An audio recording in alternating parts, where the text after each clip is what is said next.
Can you talk about the price of comfort? Yes. Well, I think what's interesting to think about is just how long humans lived in this uncomfortable environment. When you do the math, we've spent 99.96% of our time in these uncomfortable environments over 2.5 million years. The comforts that now most affect my daily life, your daily life, they're all just 100 years old.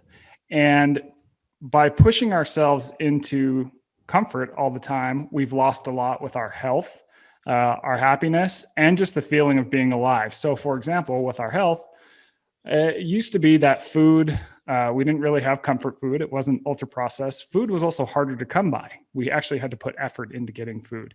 Now we live in this, sea of ultra processed food, but we still have these internal drives to eat sugar, salt, fat, and eat too much of it. That used to keep us alive because it would help us onboard fat. And then when we had lean times, we would have something to draw from to stay alive. But now these drives are sort of causing obesity. They tell us to not move as much as as we should, to burn it away. In terms of happiness, we humans tend to do well when we're challenged because it gives us a sense of accomplishment. And so as we evolved, we face challenges all the time. These could be from, something like a hunt, having to migrate, something like this. Nowadays, our challenges are often something like I have to give a PowerPoint presentation or whatever it is, right? And there's just not as much reward in the challenges we face. And this is associated with decreasing levels of happiness, increases in anxiety.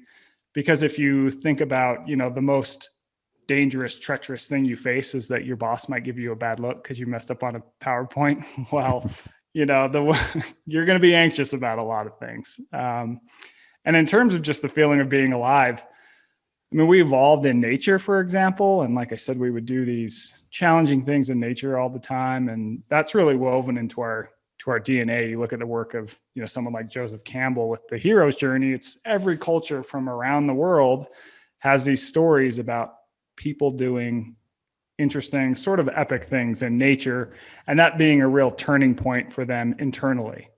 Well, we've lost a lot of that nowadays, that we've made everything as safe and comfortable as possible. And I'm not suggesting that everyone needs to go up to Alaska at all. But what I am suggesting is that adding a little bit of discomfort back into your everyday life in a variety of forms can really move the dial on your health and happiness. And it's about meeting people where they're at. So, something that is comfortable or uncomfortable for one person may be totally comfortable for another. It's just slowly pushing your comfort zone. And by doing that, I think you can find a lot out about yourself and also move the dial on your health and happiness.